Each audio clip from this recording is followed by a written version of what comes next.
Atos 1 e 8. Você achou? Vamos lá? Achou?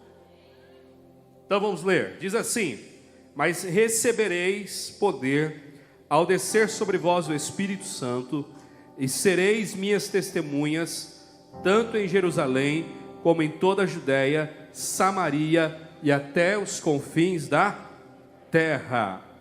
Vamos ler de novo? E você me ajuda?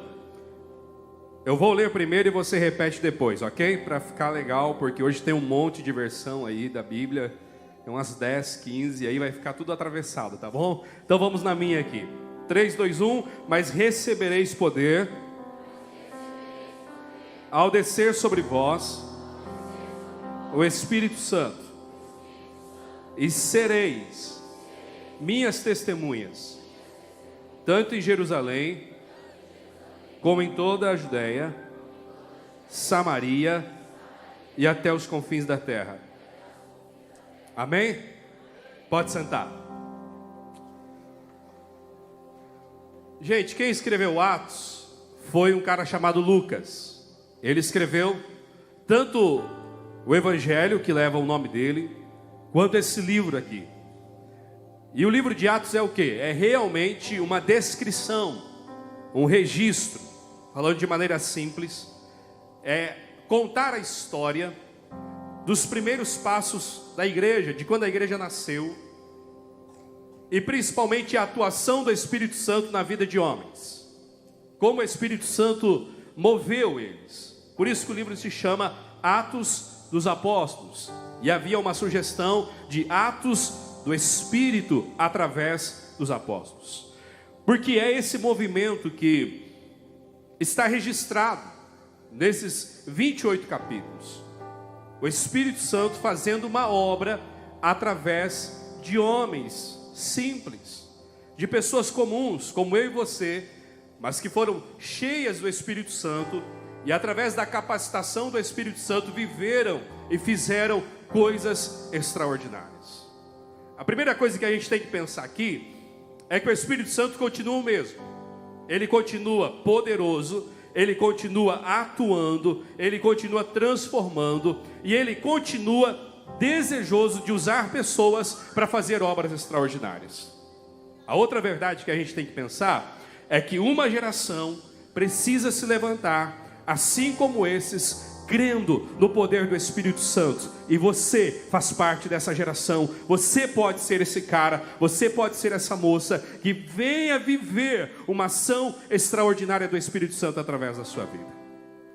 O primeiro capítulo de Atos, que é o que a gente leu, registra o momento em que Jesus ressuscitou, e após a sua ressurreição, ele vai se encontrar com os discípulos para fazer algumas coisas. Primeiro, para mostrar a eles que ele estava ressuscitado, porque a morte trouxe muito pavor, trouxe muita crise, muito medo, muita angústia. Eles fugiram, eles se dispersaram. Agora, Jesus vivo se apresenta para eles para dizer: tudo aquilo que eu prometi a vocês é uma verdade. Eu estou vivo, eu venci a morte e o propósito continua. Depois que Jesus se apresenta a eles, Jesus vai reunir eles e vai trazer a eles uma certeza de que tudo quanto eles haviam vivenciado, tudo aquilo que eles haviam passado na história deles, apontava para um propósito. E esse propósito era viver o reino de Deus. Era viver a obra do Senhor. Era se entregar para aquilo que Deus queria fazer nesses dias. E Jesus vem então e reúne esses e dá uma ordem para eles: não saiam de Jerusalém, vão para o cenáculo, e no cenáculo vocês serão cheios do Espírito Santo. E nesse processo de Jesus dar as orientações a eles, a gente tem o texto que nós lemos.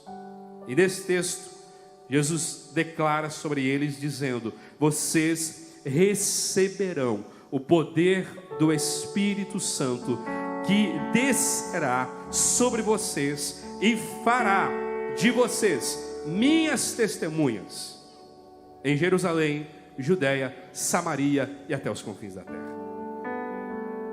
Quando que essa verdade se revela? Essa verdade se revela primeiro num contexto em que os discípulos estão questionando Jesus. Jesus reuniu eles, está instruindo a multidão, um grande número de pessoas, não era só os 12, a galera como nós estamos aqui. E aí no meio do ensinamento de Jesus, alguém levanta a mão e pergunta para Jesus o seguinte: é agora, é nesse tempo, é hoje, é amanhã, que o Senhor, aproveitando que venceu a morte, aproveitando que você tem poder, aproveitando que você faz coisas extraordinárias, porque os discípulos haviam visto muitas coisas que Jesus havia feito. Jesus havia acalmado tempestade, Jesus havia multiplicado pão, Jesus havia curado doentes, Jesus havia ressuscitado já mortos, e agora Ele mesmo ressuscitou. Então Ele tem todo o poder, e os discípulos olham para isso e diz: é agora que você vai devolver a Israel o reino. Vocês estão acompanhando a guerra lá em Israel? Estão acompanhando? Alguém já viu, leu? Sabe que Israel está em guerra, né? Gente, não é de hoje que eles são oprimidos por outros povos. Na época, Israel era dominado pelos romanos. Os romanos haviam tomado aquela região e eles tinham um governo instaurado lá. E Israel pagava muito imposto para os romanos. Por mais que eles haviam dado uma liberdade de governo para Israel, mas ia muita grana, ia muito dinheiro. E todo o povo ali tinha uma rebelião contra isso. Aí eles olham para Jesus e dizem: é agora que você vai se tornar rei, é agora que você vai guerrear essa guerra, a gente quer ir contigo nisso. Vamos aproveitar que você tem todo o poder e vamos destronar esses romanos daqui, vamos tirar esse governo daqui e vamos restaurar o reino em Israel. E aí Jesus olha para eles e diz: ei, isso o Pai vai fazer futuramente. Não cabe a vocês essa realidade agora, não cabe essa guerra agora. O que eu estou falando para vocês é de propósitos eternos. O que eu estou falando para vocês não é de um reino terreno. O que eu estou falando para vocês é de um reino de Deus, que não é só em Israel, mas que é em todas as nações, em todos os povos, e vocês são escolhidos para viver esse reino. Sabe o que os discípulos não estavam entendendo naquele tempo? Aquilo que Jesus havia falado, aquilo que Jesus havia trazido para eles, aquilo que Jesus havia feito por eles, a salvação que Ele havia realizado na cruz do Calvário. Os discípulos não estavam entendendo aquilo. Por quê? Porque a mente deles estava focada demais nas coisas terrenas, porque a mente deles estava dominada por uma angústia, porque a mente deles estava dominada por algo que era talvez o comentário diário de quem pagava o imposto. Estou cansado disso, estou cansado dessa vida, até quando? E aquilo amargurava o coração deles, a ponto de eles não entenderem para que Jesus estava chamando eles. E aí Jesus é obrigado a repreender eles e dizer: isso não cabe a vocês. Deus vai fazer isso dentro do seu tempo e dentro da sua história. Deus já tem preparado um tempo em que Israel será a nação livre dos outros reinos e dos outros governos. Cabe a vocês agora entender o chamado que eu tenho para vocês. E eu preciso perguntar nessa noite: como está o seu coração? Será que o nosso coração não está como o desses discípulos? A gente está perto de Jesus, a gente está dentro de uma estrutura que fala de Jesus, a gente está dentro de um cenário que a gente vê os milagres de Jesus, a gente sabe do que Jesus está fazendo. Está aí a internet que divulga milagres extraordinários que vem acontecendo na geração de vocês. A gente vê uma galera queimando por Jesus, mas talvez, será que nós não estamos no meio desse povo com um coração olhando simplesmente para aquilo que é minha inquietação? Talvez que eu não estou no meio desse grupo olhando apenas para algo que é pautado apenas na minha vontade, no meu querer, e isso me separa do Senhor, isso me separa da vontade dEle. Talvez, será que eu não estou diante de Jesus, chamando Ele para lutar uma guerra que é minha, algo que é meu, e não eu me colocando a favor para lutar o que é do Senhor? Será que a gente não está diante dEle dizendo: Senhor, deixa eu falar, deixa eu dizer o que me incomoda, não porque eu quero entregar, mas porque eu quero chamar Ele para fazer a minha vontade, fazer o meu querer. Se esse é o nosso coração nessa noite, nós precisamos silenciá-lo e ouvir o que o Senhor tem para nossas vidas. E eu quero nessa noite declarar: muito maior que as nossas frustrações, muito maior que os nossos medos, muito maior que os nossos anseios, é o que Deus tem para a nossa vida, é o que Deus tem para a nossa casa. E o que Ele chama é a gente entregar tudo a Ele e dizer: eu confio no que você tem para mim. Eu abro mão das minhas bandeiras, eu abro mão da minha guerra pessoal, eu abro mão do que eu quero lutar só para mim, eu abro mão daquilo que eu estou olhando que é apenas territorial, meu, tanto isso. E eu me entrego, Senhor, para viver o que Tu queres para a minha vida. Mesmo com essa idade nova, mesmo no meio de uma geração que talvez não se importa com o que Deus quer, mas se você tiver essa decisão: ei, eu tenho provas na minha vida, mas a Bíblia nos dá a entender isso, de que a melhor decisão que você faz é confiar a tua vida ao Senhor, e Ele vai dirigir, Ele vai conduzir, Ele vai levar você a viver os planos que Ele tem para você, e são muito melhores. Talvez você está chamando Jesus para viver uma guerra que é sua. Talvez você está diante dele com um coração que, devido às frustrações, te atrapalha de ouvir o Senhor. Mas nessa noite o Senhor está aqui porque Ele quer tratar as demandas do seu coração, porque Ele quer tirar todo o medo, Ele quer tirar talvez toda a tentação não vencida, porque Ele quer que você faça uma entrega completa, uma rendição sem medo. Você quer talvez estar perto de Jesus, mas esse coração te bloqueia, te impede, esses anseios da sua história, da sua família, talvez tanta coisa que você ouve e que perturba o seu coração de se entregar totalmente a Jesus. Nessa noite o Senhor está te dizendo: é hora de uma rendição total, é hora de uma entrega total, porque eu tenho um propósito, eu tenho uma vontade para a sua vida, e isso precisa ser alcançado por você. Jesus olha para aqueles caras com esse coração distante, e aí Jesus libera essa palavra: não se preocupem com isso, isso não cabe a vocês, mas vocês receberão o quê? O poder do Espírito Santo, que há de vir sobre vocês. É outra verdade que a gente precisa entender, que para corações distantes, para corações frios, para corações angustiados, para corações preocupados com outras coisas, sabe qual é a resposta que Deus tem? Sabe qual é a resposta que Jesus tem? O poder do Espírito Santo. E a mesma coisa que Jesus disse para aqueles discípulos, Ele está dizendo para mim e para você hoje. O que você precisa na sua vida é ser cheio do Espírito Santo. Não é ter muita informação, não é ter muito conhecimento, por mais que isso é muito importante, mas acima disso, o que você precisa é ter o poder do Espírito Santo em você, é ser cheio dele, porque se você for cheio do Espírito Santo, você vai entender e se mover com as coisas que você tem, na dimensão que Deus tem para a sua vida.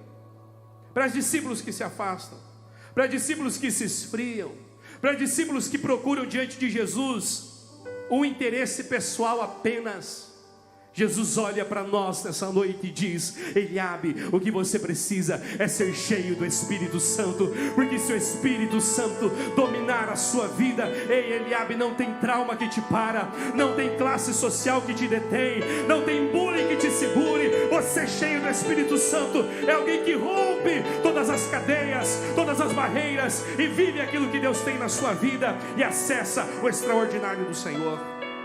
Cara, o que você precisa é ser cheio do Espírito Santo.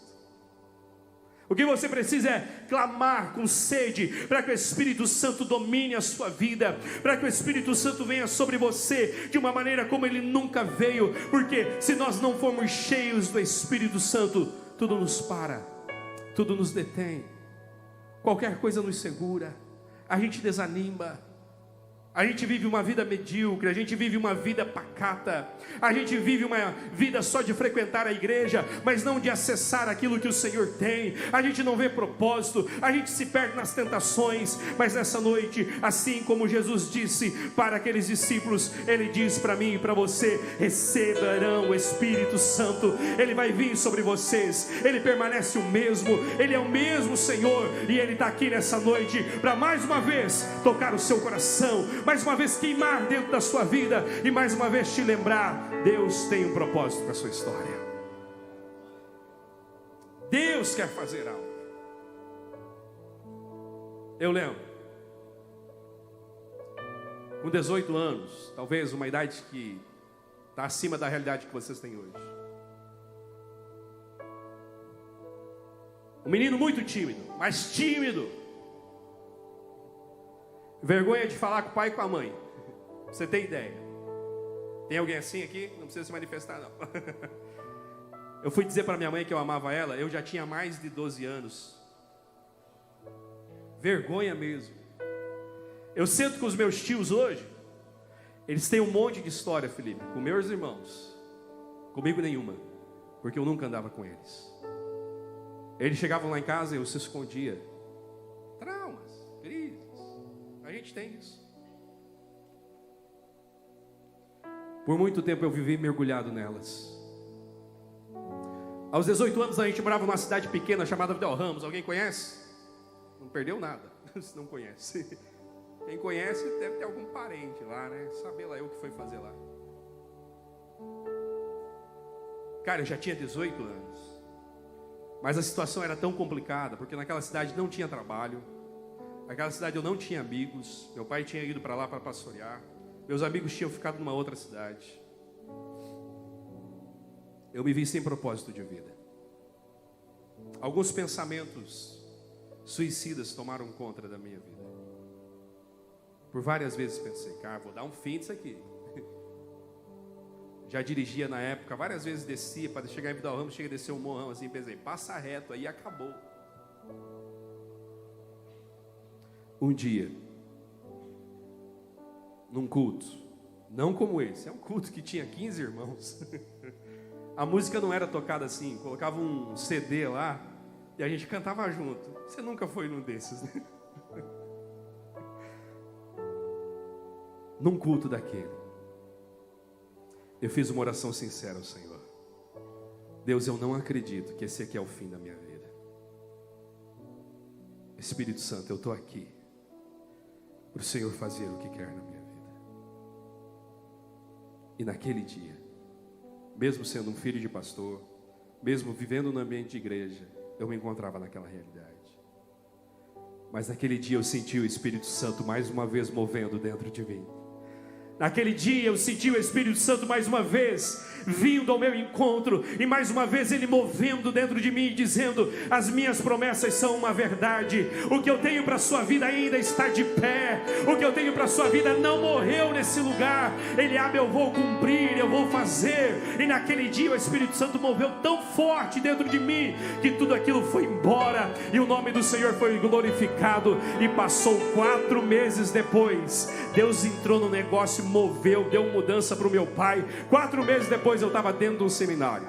Você vê a mudança que aconteceu, porque Deus é maravilhoso, Deus é extraordinário. E no CTM Vida, eita glória, timidez foi embora, irmão, porque você tem que conviver 24 horas com a turma, você tem que comunicar com o povo, você tem que apresentar trabalho, enfim, é extraordinário a vivência dentro do CTM, só quem passou sabe. E lá dentro, principalmente nas aulas de artes cênicas, a minha timidez foi saindo, foi indo embora, e glória ao nome do Senhor Jesus. Hoje eu estou aqui falando com você, com um monte de luz, câmera ligada. Louvado seja o nome do Senhor Jesus. Sabe o que você precisa? Não é de um jogo novo, não é de... Cara, isso é bom demais. Não é de um tenisão, top. Aquele ali já olhou assim, né? Sabe o que você precisa? Ser cheio do Espírito Santo. Sabe o que vai dar sentido à sua vida? É o Espírito Santo.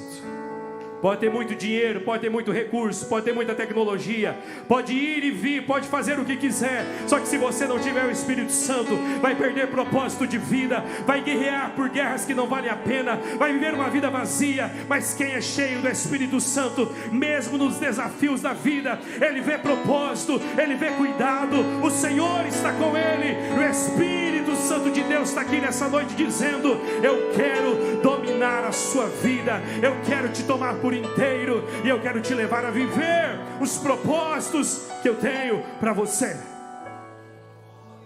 Você precisa queimar de amor pelo Espírito Santo.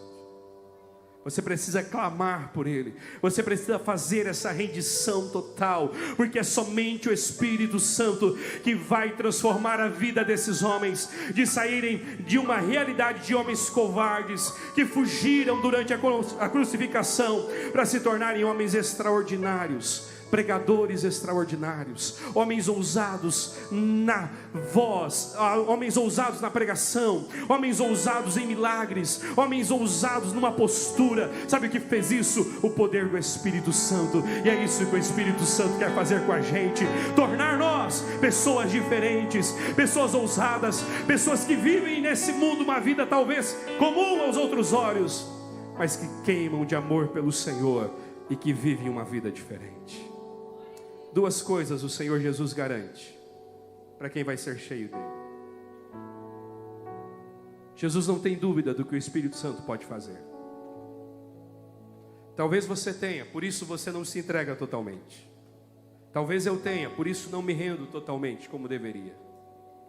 A gente sempre fica com o pezinho atrás. Se eu botar todas as fichas e dá errado. Mas Jesus não tem dúvida da obra que o Espírito Santo vai fazer. Jesus diz assim: receberão o poder do Espírito que há de vir sobre vós, e sereis. Jesus diz: sereis, é uma certeza que Ele tem. O seu futuro vai ser diferente se você for cheio do Espírito Santo. É isso que Jesus está dizendo. Jesus está dizendo: eu não tenho dúvida do que o Espírito Santo vai produzir na vida de vocês. Vocês serão. Primeiro, minhas testemunhas. Aí Jesus está falando para quem? Jesus está falando para uns discípulos que fugiram na hora que ele mais precisava. Lembra? Você conhece? A hora da crucificação, quem ficou lá? Só João. O restante, deu no pé. Aí Jesus está olhando para eles e está dizendo: o Espírito Santo vai fazer de vocês testemunhas. E essa palavra testemunha no texto é alguém que é chamado diante de um juiz, e ele vai testemunhar algo que viu.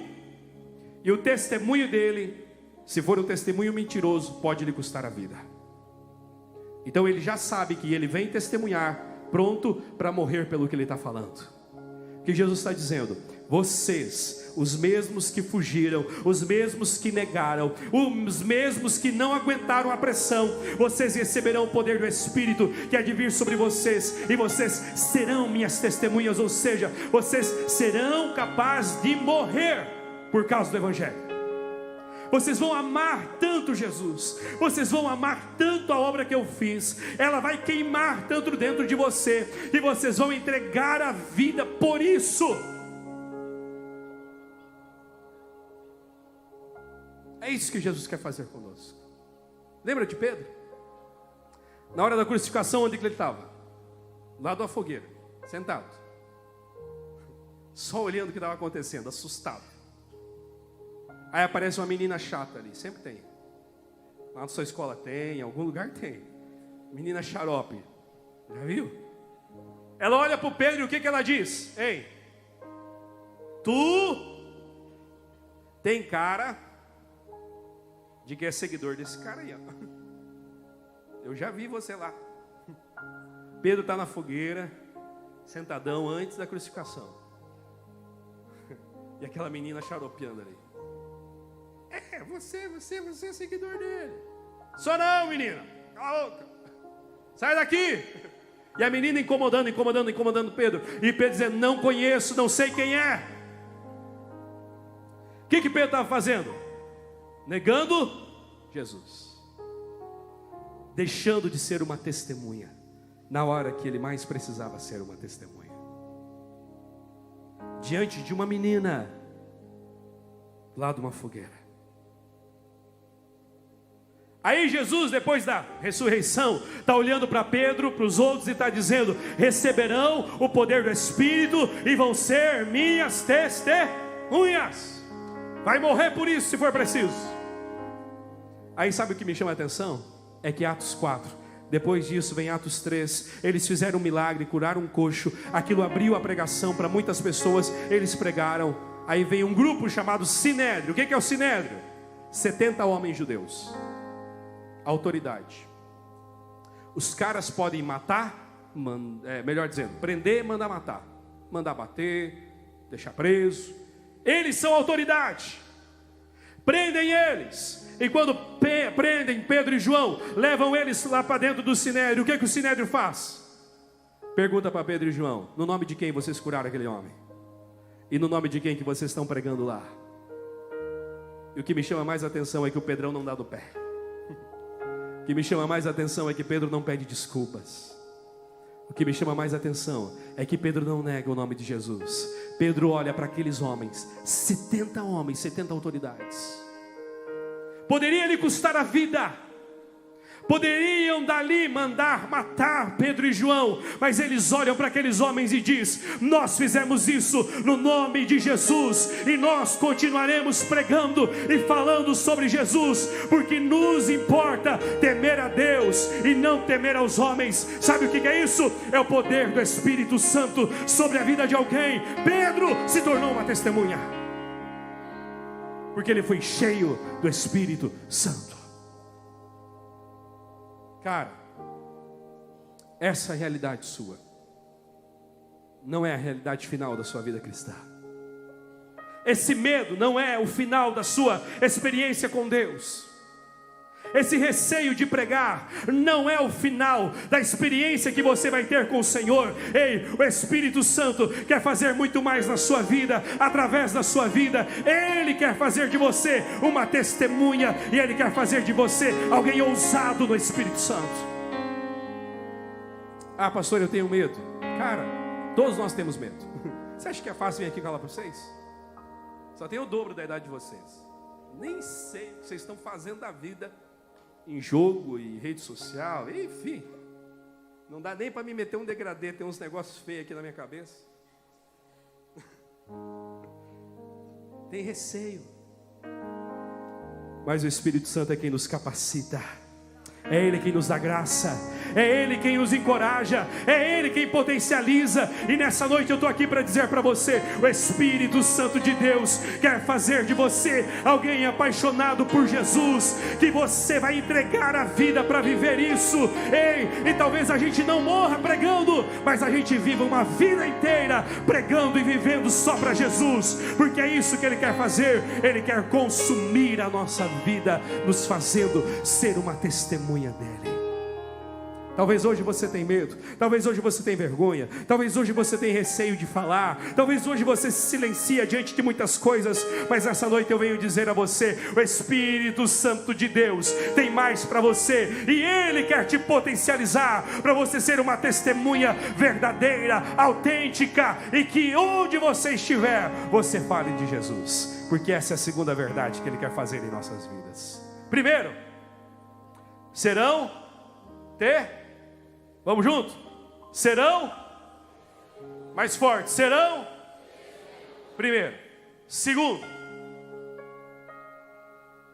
é a região geográfica que vocês vão ser testemunhas. Aonde? Jerusalém, Judeia, Samaria e até os confins da terra. Sabe o que Jesus está fazendo? Derrubando todas as barreiras que existiam neles para pregarem o Evangelho. Pensa nos caras cheios de preconceito. Não, nós é fichinha. A gente até abraça um outro aí, reparte o lanche, né? Mas que você foge dos grupinhos, você também foge, né? Corta a volta. Eita, vou por aqui. Jesus está te vendo. Esses caras aqui são cheios de preconceitos. Quem dera pregar para os samaritanos. Sabe como eles chamavam os samaritanos? Cachorros. Só para você ter ideia. Eles agradeciam a Deus por não ser samaritano.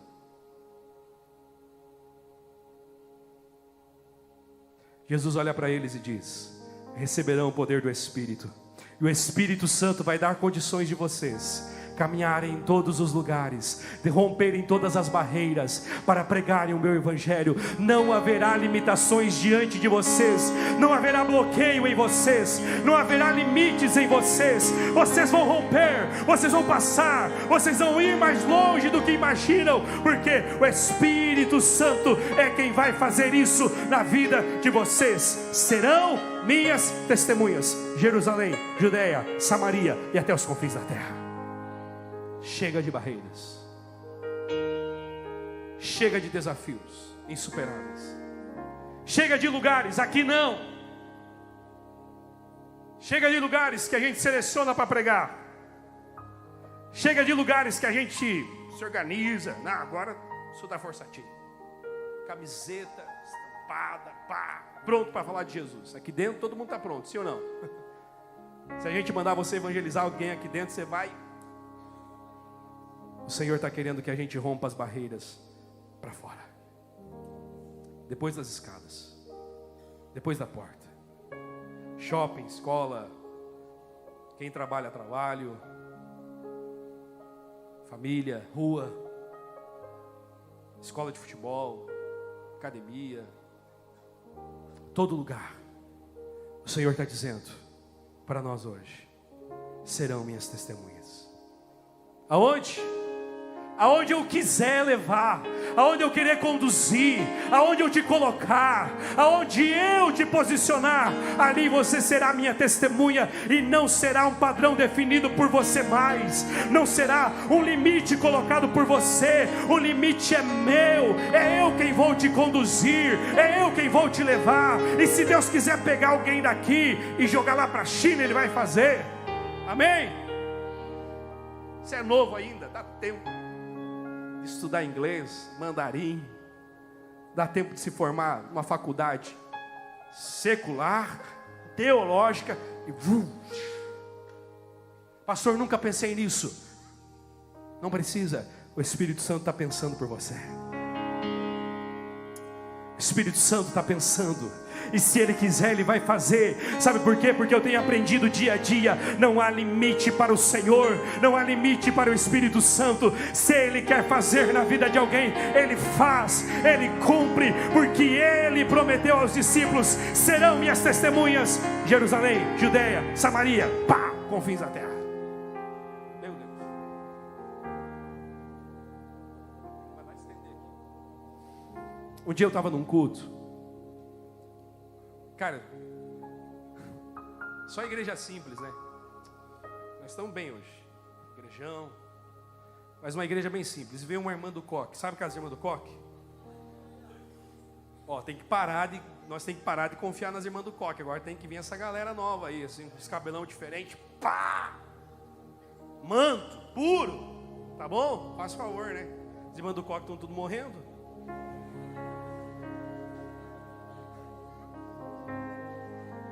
E nós vamos receber a profecia da onde? De você, cara. Sim ou não? Aí a irmã veio, toque, toque, toque, por causa do sapato.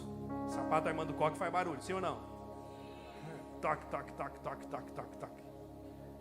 Ela subiu no púlpito. Eu estava sentado.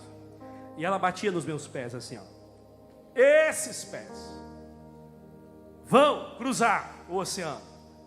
Irmã, aquela irmã não entendia nada de geografia. Bem menos que você, que tirou um 5,5. O Senhor está revelando aqui, vamos orar. Se tiver alguém, depois nós oramos a parte aqui, ó, desse lado. Só os da geografia. Aquela irmã não sabia. Perguntasse para ela depois da profecia o que era oceano, ia ser complicado ela explicar. Batia nos pés. Vai cruzar o oceano para pregar do outro lado. Eu vou te levar lá. E teve uma outra profecia que ela entregou junto, que essa vai se cumprir. Vai usar os melhores sapatos. Por isso nós vamos fazer uma oferta depois. Amém? Brincadeira. Vou deixar o pique só aqui. Quem entender, entendeu. Mas tem que cumprir as duas partes. O Filipão já disse que esse aqui tá valendo. Mas não é sapato. A irmã não sabia que ia ter esses negócios, né? Amém? Vamos perdoar então. Amém? Lugar pequeno, igreja pequena. Na minha cabeça, o que aquela irmã falou, irmão, era muito distante. 2019, eu embarquei em Guarulhos, no ônibus da Latam, no avião da Latam. E quando eu pisei em Moçambique, do outro lado do oceano, foi impossível não lembrar daquela irmã, batendo nos meus pés. Quando eu batizei alguém no Oceano Índico, lá do outro lado mesmo, foi impossível não lembrar daquela irmã. E principalmente impossível não lembrar do que o Espírito Santo é capaz de fazer na vida de alguém. Impossível não lembrar daquele dia, daquele culto que eu falei a vocês, onde eu estava totalmente entregue ao meu contexto, dominado por ele, definido por ele, traumatizado por ele. Mas o Espírito Santo foi lá, porque ele queria me fazer uma testemunha, e uma testemunha que rompesse barreiras. Nessa noite eu venho te dizer, o Espírito Santo de Deus quer que você continue rompendo barreiras.